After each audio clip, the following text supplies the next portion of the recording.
Good morning students. अब हम पढ़ रहे हैं प्रश्नों के उत्तर। कौन से प्रश्नों के? अर्थ ग्रहण के आधार पे, माने जो हमने अर्थ पढ़ा, अर्थ में पढ़ते समय जो जो भी चीजें हमें मिली उससे यदि प्रश्न है तो उसका उत्तर। और इसमें आपको पहले से लिखा हुआ नहीं मिलेगा, बल्कि अर्थ आप लगाएंगे, उसके बाद जो प्रश्न है उसका उत्तर दे पाएंगे। जब गंभीरतम अर्ध निद्रा में जग को ढक लेता है, अंतरिक्ष को छत पर तारों को छिटका देता है, सस्मित वदन जगत का स्वामी मृदु गति से आता है, तट पर खड़ा गगन गंगा के मधुर गीत गाता है। और इसके साथ अगला पद्यांश भी जुड़ा हुआ है।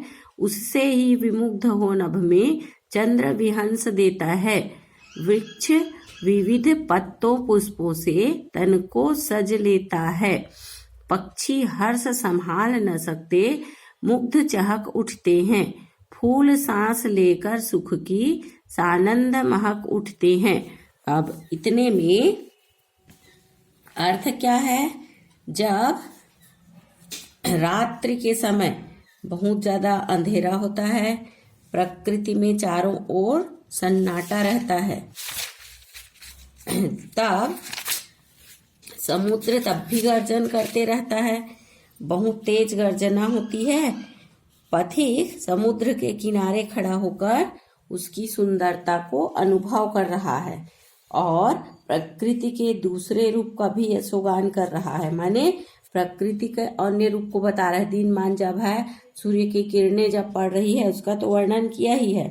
आधी रात में चारों ओर जब घनघोर अंधेरा छा जाता है, चारों ओर जब अंधेरा रहता है, अंतरिक्ष की छत पर तारे छिटक जाते हैं, ऐसा लगता है मानो अंतरिक्ष छत है और उस पर बहुत से तारों को ऐसे छिटका दिया गया है जो चमक रहे हैं। अंधेरे आकाश में तारे बिखरे हुए दिखाई पड़ते हैं। यदि आप ध्यान से देखें तो टिम टिम करते ये तारे, ऐसा लगता है मानो किसी ने इसको यहाँ पर छिटका दिया हो, रख दिया हो।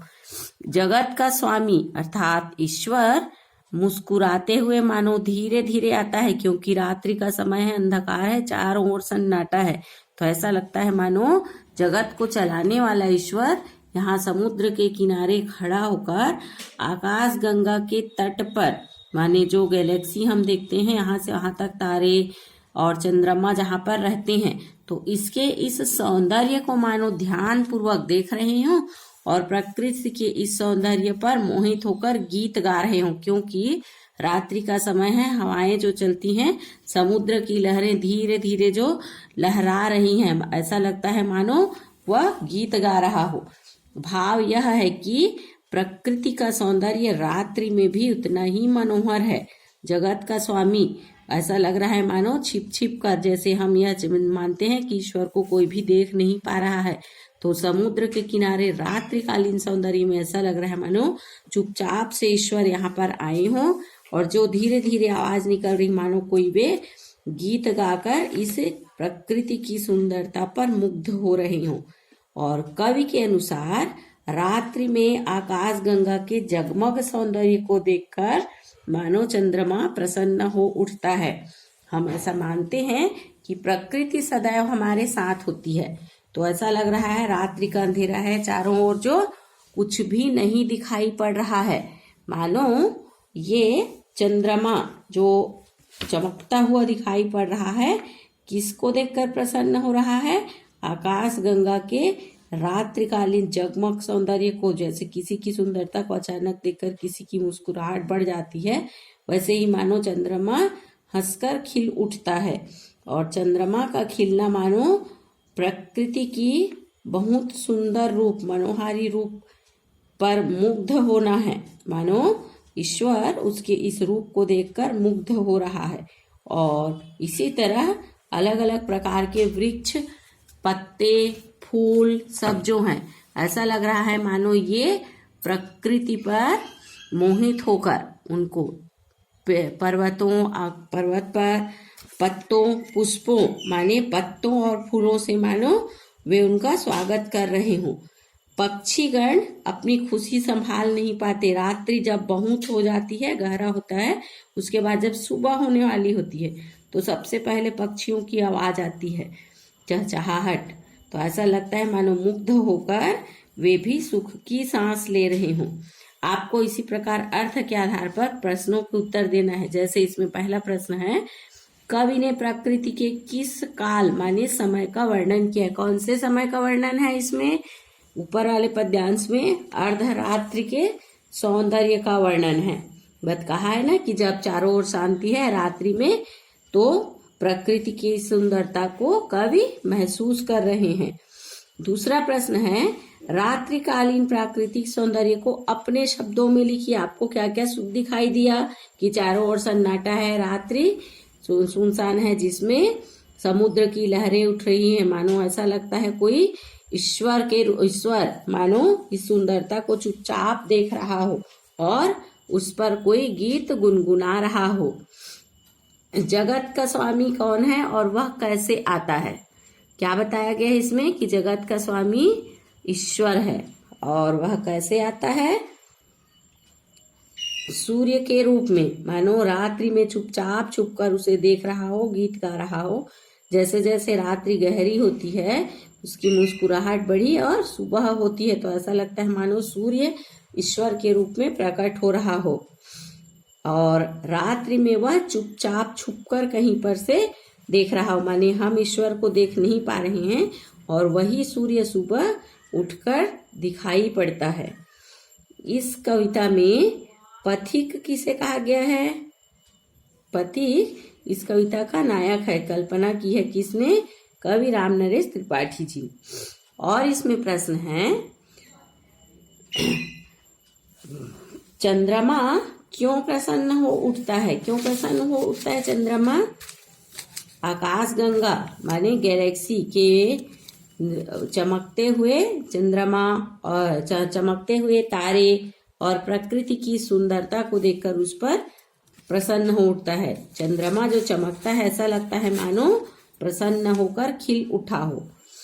और प्रश्न है, आपको अर्थ पढ़ते समय यह बताया गया कि वृक्षों ने अपने रूप कैसे संभाला? कैसे संभाला है? वृक्षों ने अनेक पत्तों पुष्पों कैसे संभाला है?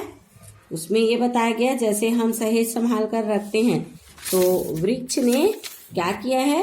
प्रातः काल जब बहुत खुशी होती है, चारों ओर पक्षी चहचहा रहे हैं, मानो नए नए खुशबूदार फूलों को खिलकर, फूल जो होते हैं सबसे सुबह जब उठते हैं तो फूलों की सुगंध आती है और पत्ते इधर उधर उड़ते हैं। ऐसा लग रहा है मानो पत्तों को इधर उधर गिराकर और सुखद माने सुख देने वाला खुशबू को फैलाकर चारों ओर के वातावरण को आनंददायक बना दिया है। और पक्षी जो है प्रातः सुबह चहचहा रहे हैं। तीसरा प्रश्न है, पक्षी अपनी खुशियां कैसे व्यक्त कर रहे हैं? कैसे कर रहे हैं?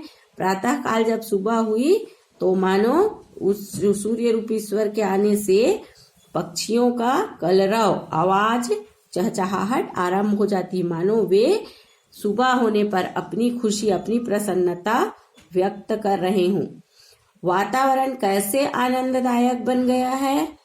कैसे आनंददायक बना है? नए नए पत्ते, फूल खिले हुए हैं, प्रातः चिड़ियों की चहचहाहट, आवाज आ रही है, फूलों की खुशबू है और एक नई ताजगी है। इस प्रकार चारों ओर वातावरण आनंददायक बन गया है।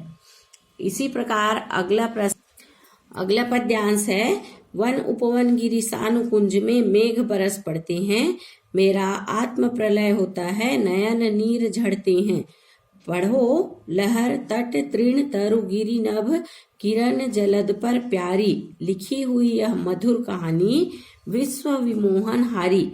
इतने में अर्थ है, पथिक प्रकृति के सौंदर्य पर मोहित है। वह कहता है कि प्रकृति की इस प्रेम लीला माने जो सौंदर्य है और प्रकृति का जो यह मनोहारी रूप है, वन उपवन, पहाड़, समुद्र तल व वनस्पतियां सभी पर मेघ बरसने लगते हैं, माने बादलों से ऐसा लग रहा है कि वर्षा हो रही है।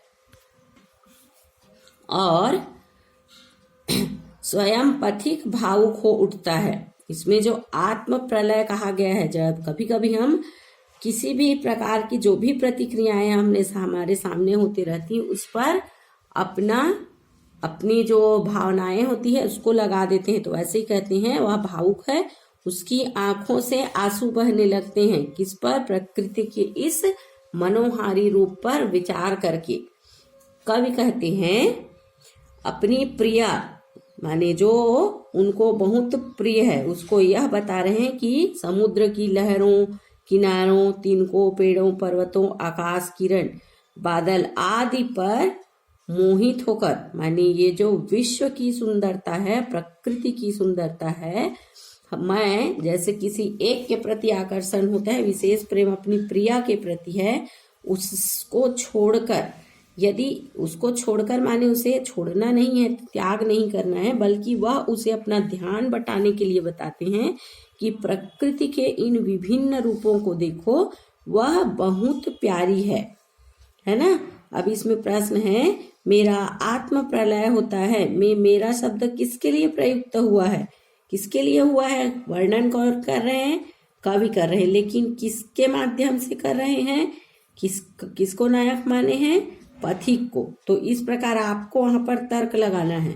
मेरा आत्म प्रलय होता है में मेरा शब्द पथिक के लिए प्रयुक्त हुआ है। और प्रश्न है, किसकी आंखों में आंसू आ गए और क्यों? किसकी आंखों में आए?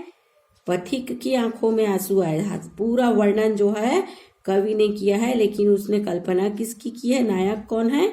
पथिक है। पथिक की आंखों में आंसू आ गए क्योंकि प्रकृति का सुंदरता जो सौंदर्य है, सूरज और सागर की प्रेम लीला देखकर वे भावुक हो उठे। सूरज और सागर की प्रेम कहानी किस प्रकार लिखी गई है? किस प्रकार लिखी गई है कि सूरज उगता है और सागर की यह जो सौंदर्य है उस पर मुग्ध हो उठता है। सूर्य के डूबने और उगने तक में जो रात्रिकालीन सौंदर्य है उसको प्रकृति का मनोहारी रूप का वर्णन किया गया है।